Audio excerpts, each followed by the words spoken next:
अब तक जो ग्राफ्स हुए हैं इसकी समरी हम इस वीडियो में देखेंगे। Straight line, parabola, ellipse, hyperbola, rectangular hyperbola, etcetera etcetera detail में देखेंगे। जरा इनके टाइप्स इनको ड्रॉ करके देखो। क्या है पहली स्ट्रेट लाइन। अब मैंने यहाँ पे जो भी लिखा है, क्या लिखा है जरा बस देखो तुम। एक्स प्लस और माइनस वाई, इसका क्या मतलब है? कुछ भी तो नहीं। इसका मतलब है कि ऐसा कोई भी ग्राफ, ऐसा कोई भी इक्वेशन जिसके अंदर x प्लस और माइनस वाई हो, यानी ये देखो, ये प्लस एक्स और ये प्लस वाई है तो ये भी चलेगा। देखो ये प्लस एक्स, ये प्लस 3y है, मतलब y का कोएफिशिएंट कुछ भी हो सकता है, लेकिन पावर नहीं होनी चाहिए 1 2, ऐसी 1 चाहिए लेकिन 2 पावर 3 पावर नहीं चलेगी, कांस्टेंट भी चलेंगे। बस इसका मतलब यही है। देखो ये माइनस भी चलेगा, ओ सॉरी यहाँ पे y चाहिए। एक चाहिए x, दूसरा चाहिए y, और दोनों के ऊपर पावर चाहिए 1, उनके बीच में प्लस माइनस कुछ भी हो सकता है रिलेशन। ये इस तरह, ये सभी के सभी स्ट्रेट लाइन है। लेकिन स्ट्रेट लाइन का स्टैंडर्ड इक्वेशन हम क्या बोलते हैं? y is equal to M X plus C. और भी स्टैंडर्ड है लेकिन ज्यादा यूजफुल ये है। क्यों? क्योंकि इसमें रहता है स्लोप और ये रहता है y इंटरसेप्ट।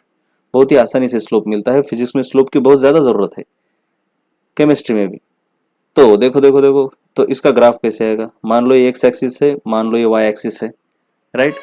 तो चार तरीके की, जरा एक्स और वाई एक्सिस को अलग निकालते हैं हम। ये देखो, this is your x axis and this is your y axis. देखो, तो हमने क्या देखा था? अगर लाइन ऐसी है यानी उसका y इंटरसेप्ट पॉजिटिव है और इसका स्लोप भी पॉजिटिव है, तो ये रहता है इसका equation y is equal to M X plus C.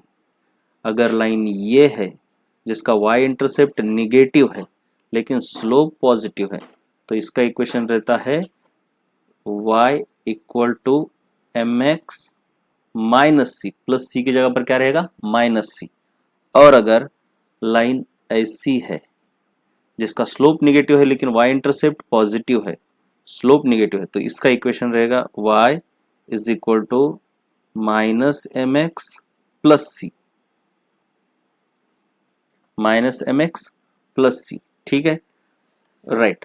और फाइनली अगर लाइन ऐसी है जिसका देखो y इंटरसेप्ट निगेटिव है यहाँ पे और स्लोप भी देखो तुम निगेटिव है, तो इसका इक्वेशन रहता है y is equal to minus M X minus C. ये चार तरीके की लाइन है, स्ट्रेट लाइन के इक्वेशन से याद रखो। उसके बाद हमने देखा था पैराबोला। देखो जरा पैराबोला कैसा है। पैराबोला के इक्वेशन कैसे कैसे हो सकते हैं। एक के ऊपर स्क्वायर चाहिए और दूसरे के ऊपर स्क्वायर नहीं चाहिए, 1 चाहिए, और उन दोनों के बीच प्लस माइनस कुछ भी चलेगा। एक्स के ऊपर 1, वाई के ऊपर स्क्वायर, ये भी चलेगा। या फिर एक के ऊपर पावर 1, दूसरे के ऊपर स्क्वायर रूट, ये भी चलेगा। क्यों? क्योंकि दोनों साइड का स्क्वायर करोगे तो ये स्क्वायर बन जाएगा और ये 1 पावर बन जाएगी। वैसे ही उल्टा, मतलब ये एक ही है। This and this both mean same thing, ये दोनों का मीनिंग सेम ही है, राइट। उसके देखो एग्जांपल्स देखो पैराबोला के। ये भी पैराबोला है, ये भी है, ये भी है। देखो ये प्लस प्लस चलेगा, माइनस चलेगा। देखो ये एक पर रूट है तो एक एक्स चाहिए। ऐसा नहीं कि यहाँ पर रूट है और यहाँ पे स्क्वायर है, नहीं।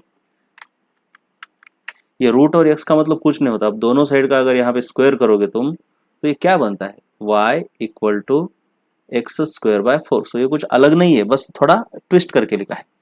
तो ये है सब तरीके के पैराबोला। लेकिन इंपॉर्टेंट पैराबोला हमारे लिए 4 है। एक है, देखो, चलो, वैसे तो पैराबोला के ये होते हैं स्टैंडर्ड इक्वेशंस, राइट। अब देखो, लेकिन हम क्या करेंगे इसकी जगह पर? Simply Y square equal to x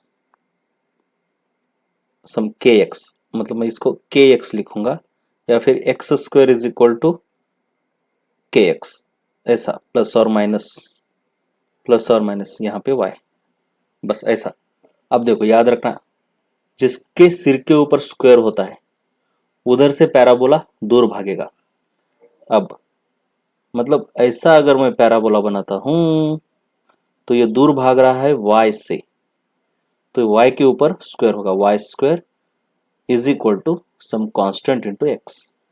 अगर पैराबोला मैं ऐसा बनाता हूं तो ये भी y से ही दूर भाग रहा है, लेकिन इसका इक्वेशन होता है y square is equal to minus k x, बस इतना।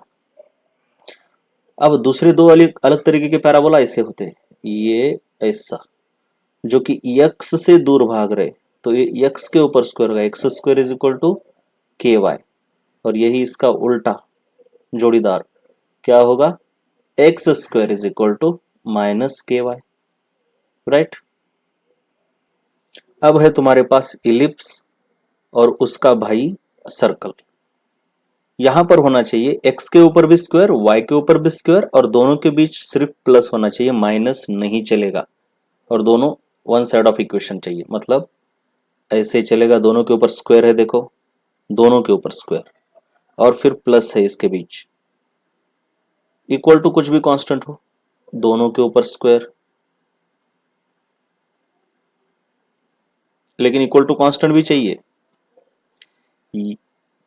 ये है इसका स्टैंडर्ड इक्वेशन, लेकिन ये भी चलेगा क्योंकि प्लस है, ये भी चलेगा, देखो माइनस है लेकिन ऐसा नहीं, जब इसको इधर ट्रांसफर करोगे मतलब x और y दोनों एक साइड को आएंगे तब प्लस होगा, मतलब इसको अगर ट्रांसफर किया तो ये बनेगा x square upon 5 plus y square upon 3 equal to 1।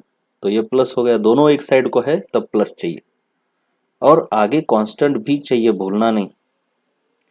ये भी चलेगा, देखो एक के ऊपर दोनों के ऊपर स्क्वायर है, ओहो ये नहीं चलेगा, सॉरी,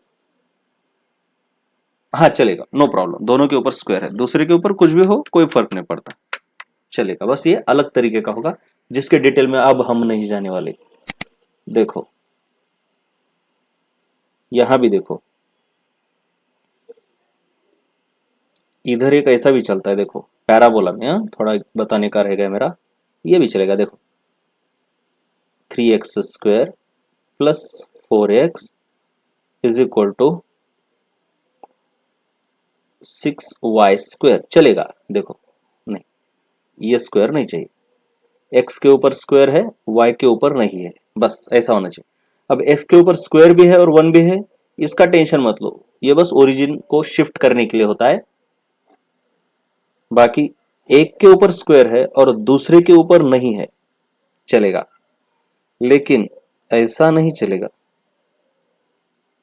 ऐसा नहीं, उसी के ऊपर स्क्वायर है और उसी के ऊपर 1 है, ऐसा नहीं चलेगा, इसके साथ तो y चाहिए। हाँ अब ये चलेगा।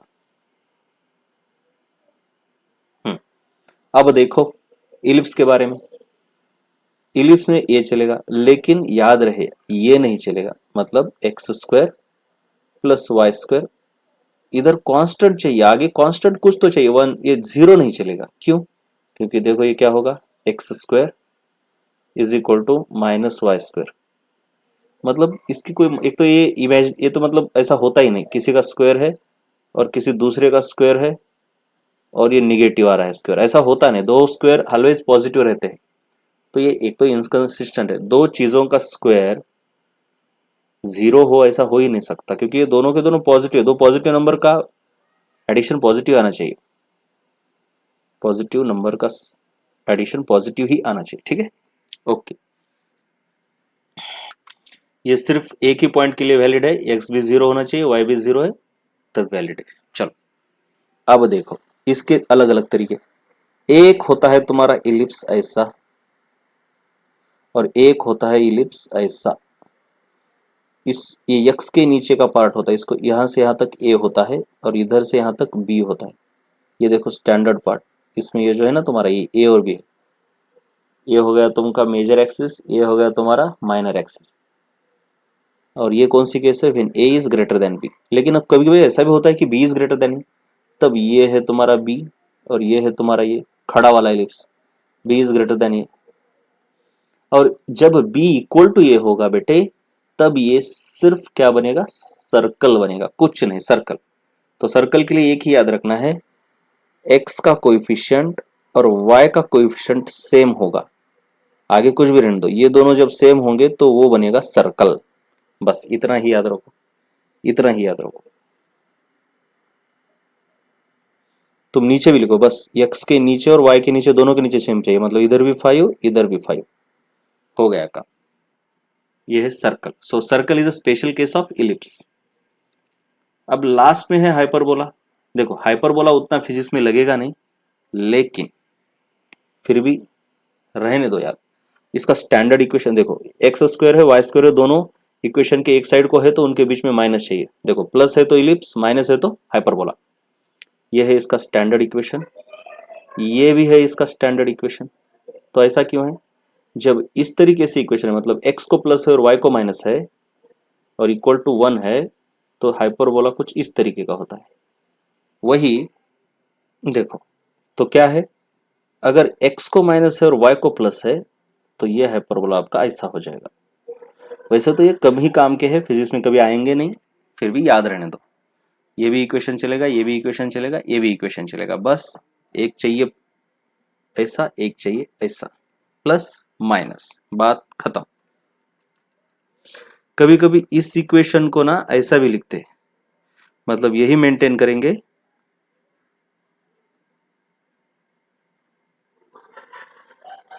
इज इक्वल टू 1 की जगह पर बस तुम क्या लिखो, -1, हो गया।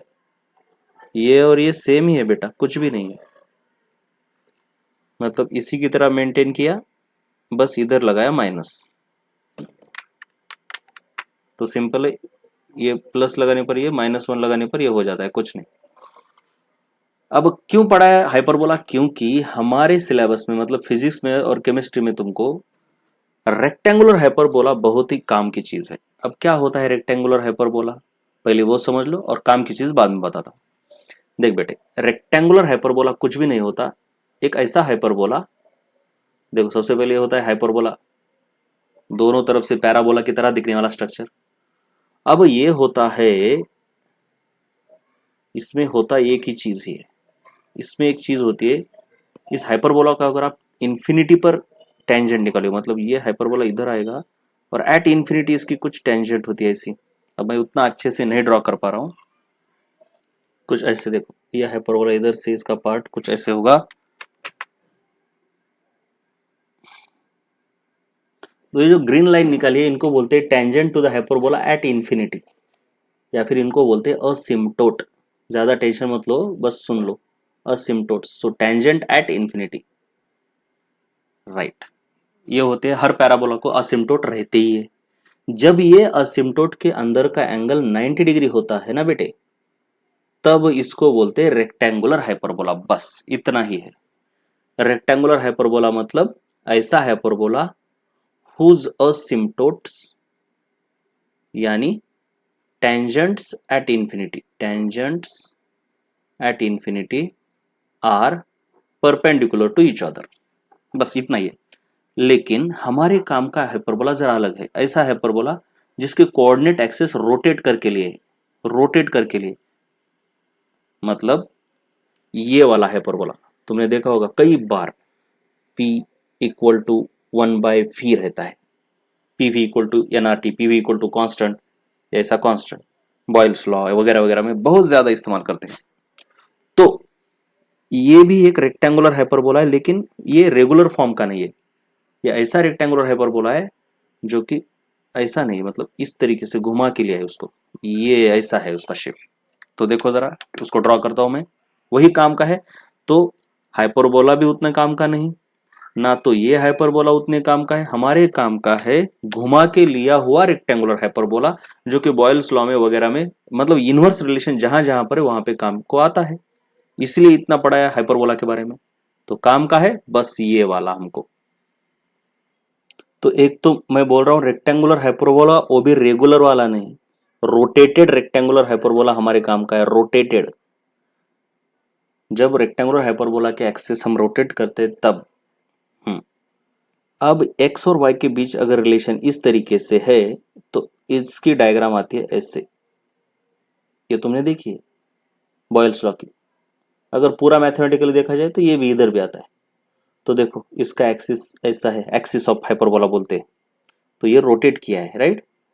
सो इसको बोलते हैं रेक्टेंगुलर हाइपरबोला। क्यों? क्योंकि these are tangents to the hyperbola at infinity, और इनके बीच का एंगल कितना है 90 degree. Tangent to the hyperbola at infinity at 90 degree, इसलिए इसको बोलते हैं rectangular hyperbola. And the coordinate axis itself are acting as asymptotes. बस रेक्टेंगुलर हाइपरबोला, तो यही हमारे काम का है हाइपरबोला में। बाकी सबसे काम का क्या है? स्ट्रेट लाइन, पैराबोला, ये दो बहुत ज्यादा काम के। स्ट्रेट लाइन में x के ऊपर भी पावर 1, y के ऊपर भी पावर 1। पैराबोला में x के ऊपर 2 तो y के ऊपर 1 होनी चाहिए, या फिर x के ऊपर 1 है तो y के ऊपर 2 होनी चाहिए। इलिप्स में दोनों के ऊपर स्क्वायर होना चाहिए और प्लस होना चाहिए इक्वेशन के वन साइड में है तो। और हाइपरबोला में दोनों के ऊपर स्क्वायर होना चाहिए और बीच में माइनस चाहिए इक्वेशन के वन साइड में है तो। बात खत्म। और circle is a special case of the ellipse. ठीक है।